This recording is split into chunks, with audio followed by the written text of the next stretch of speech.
வணக்கம் கண்ணு, பேசுகிறது கோயம்புத்தூர் பொண்ணு. இன்றைக்கி நான் உங்களுக்கு இந்த வீடியோவில் என்ன குக் பண்ணி காட்ட போகிறேன்னா, அரிசி பருப்பு சாதம். அதாவது கோயம்புத்தூரோட ஸ்பெஷல் என்னென்னா அரிசி பருப்பு சாதம்.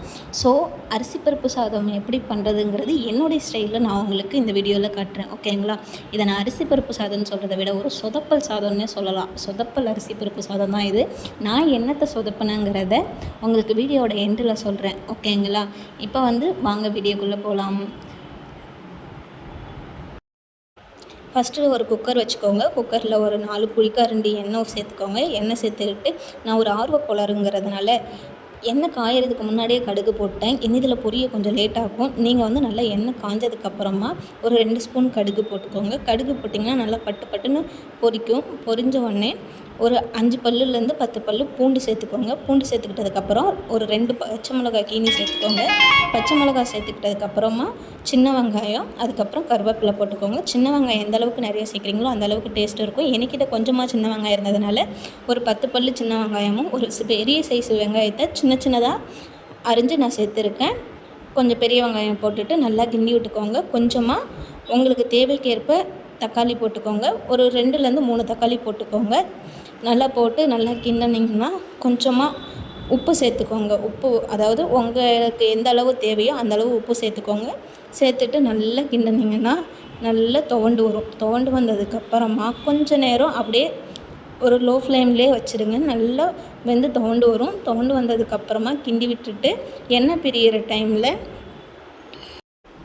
கொஞ்சமாக மஞ்சத்தூள் சேர்த்துக்கோங்க. மஞ்சத்தூள் சேர்த்துக்கிட்டதுக்கப்புறமா உங்களுக்கு தேவைக்கேற்ப சாம்பார் பொடி சேர்த்துக்கோங்க. நான் ஒரு 3 ஸ்பூன் அளவு சாம்பார் பொடி சேர்த்துருக்கேன். உங்களுக்கு எவ்வளோ தேவையோ அந்த அளவு சேர்த்துக்கோங்க.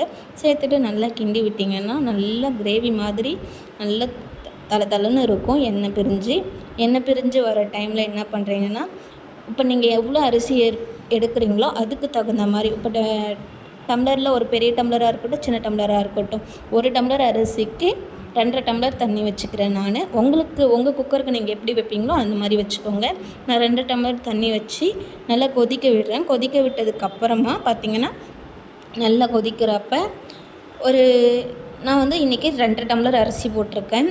ஸோ பருப்பு எவ்வளோ எடுத்திருக்கேன்னா சேம் 2 டம்ளர் அளவு பருப்பு எடுத்திருக்கேன். அரிசிக்கு ஈக்குவலாக பருப்பு எடுத்திருக்கேன்.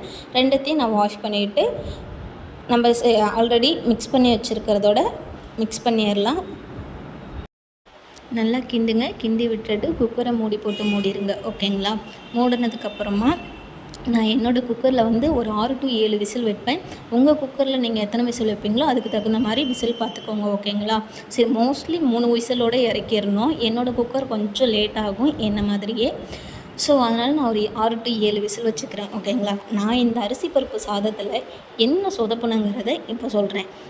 என்னென்னா, அரிசி பருப்பு சாதம் விதையாக இருந்தால் தான் நல்லாயிருக்கும்.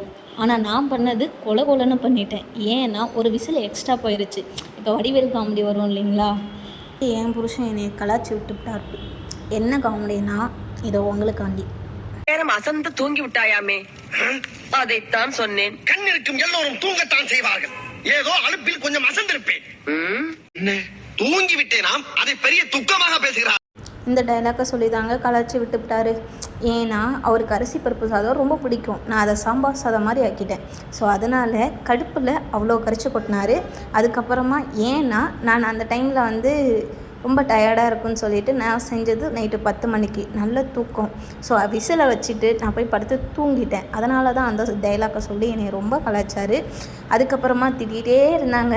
சரி, எப்படி ஆஃப் பண்ணுறதுன்னு சொல்லிட்டு ஒரு முட்டையை உடச்சி ஆம்லேட் போட்டு கொடுத்தேன், ப்ளெயின் ஆம்லேட். அதுக்கப்புறம் கம்முன்னு அதை தொட்டுட்டு சாப்பிட்டாங்க. நீங்களும் அரிசி பருப்பு சாதம் செஞ்சிங்கன்னா அதுக்கு மெயின் சைடிஷ் உருளைக்கிழங்கு சூப்பராக இருக்கும், உருளைக்கிழங்கு வறுவல். அதுக்கப்புறமா பார்த்திங்கன்னா அப்பளம் நல்லாயிருக்கும். தென் உங்களுக்கு எக்குமே நல்லாயிருக்கும். எக் ஆம்லேட் போட்டிங்கன்னா சூப்பராக இருக்கும். ஸோ நீங்கள் மறக்காமல் ட்ரை பண்ணி பாருங்கள். கண்டிப்பாக லைக் பண்ணுங்கள், சப்ஸ்கிரைப் பண்ணுங்கள், ஷேர் பண்ணுங்கள், ஓகேங்களா? தேங்க்யூ. எனக்கு தான் இந்த அரிசி பருப்பு சாதம் சொதப்பிருச்சு. எப்பயும் கரெக்டாக தாங்க செய்வேன். இந்த தடவை ஏதோ கொஞ்சம் சொதப்பிருச்சு. நீங்கள் பண்ணக்குள்ளே இன்னும் நல்லா பண்ணுங்கள், ஓகேங்களா?